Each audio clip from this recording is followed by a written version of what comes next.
So we're going to summarize those three key components of combating overwhelm when it comes to writing NIH grants. Number one is to get really clear on your goals and priorities and make sure that you're not overwhelmed because you're doing too much stuff that is not tied to the impact that you want to have with your research, right? So that's number one, is identifying those goals and priorities and then doing what you can to remove the things on your plate that aren't serving your ultimate mission as a scientist.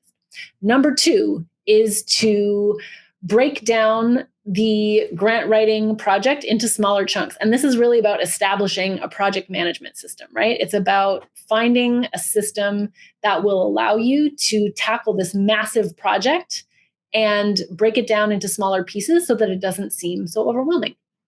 And number three is to make sure that you have milestones in place that will allow you to identify when you are off track or on track. And sort of alongside that, making sure that you have given yourself enough time and a long enough runway to actually write the grant so that you're not trying to squeeze it all into a few weeks right before the deadline.